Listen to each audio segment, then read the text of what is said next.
Part of the fabric that comprises the Sundance Film Festival, the Zellner brothers David and Nathan have taken audiences on multiple journeys into the weird and surreal. One of my all-time favorites here was 2014's Kumiko the Treasure Hunter. This oddball road trip journey about an introverted Japanese woman, played by the always awesome Rinko Kikuchi, who's in search of the stolen loot in the Coen brothers' classic Fargo. The Zellners returned years later with the western dark comedy Damsel, but their most whimsical cinematic experiences arrived this year with SASQUATCH SUNSET, an expansion of the siblings' earlier fascination with Bigfoot culture captured in their short film Sasquatch Birth Journal 2. The Zellners, I've always said they make movies that the two of them would love, and if you happen to be riding the same strange sort of vibe that they are, then you'll forever be a fan. I guess I'm on the same wavelength, because their movies always strike a chord with me.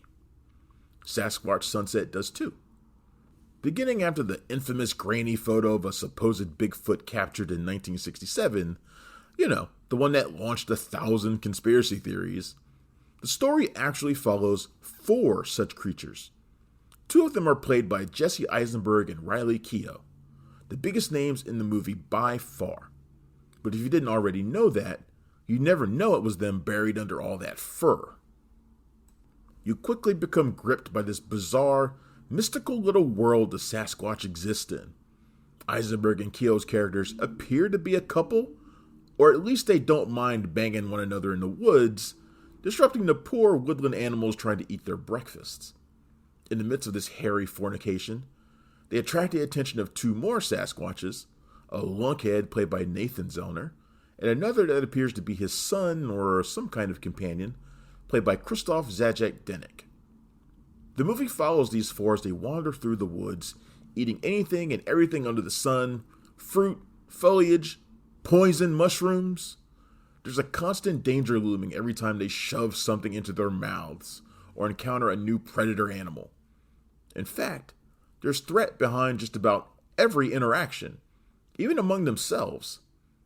The Sasquatch communicate through grunts, by fleeing poop, and simple hand gestures. When the alpha male wants sex, he bangs his fists together and makes wild noises. His mating call is hilariously ineffective, like some sort of Stone Age incel unable to talk to women.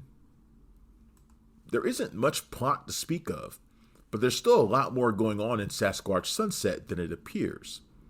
Over time, this group of mysterious beasts becomes something close to family, and we feel their urgency as they fight to protect one another from life or death predicaments, which happen at the turn of nearly every season. We feel their heartbreak when one of their number is lost. We feel their confusion as contemporary man begins to encroach on the natural world. If there's a lingering dread in the film, it's as the Sasquatches venture further into the realm of man. The discovery of a boombox finds the Sasquatch encountering human music for the first time, and let's just say if you aren't a fan of the New Age soundtrack, then you'll enjoy the beast's explosive reaction. By the end of Sasquatch Sunset, you might find yourself enjoying a lot about the life of these mythical creatures, and maybe even understanding why they chose to keep to themselves. Sasquatch Sunset opens in theaters on April 12th, courtesy of Bleecker Street, and it gets a 3.5 out of 5. Thanks for checking out the show. If you like what we're laying down, please subscribe to our channel and click the bell to receive notifications for all of our latest stuff.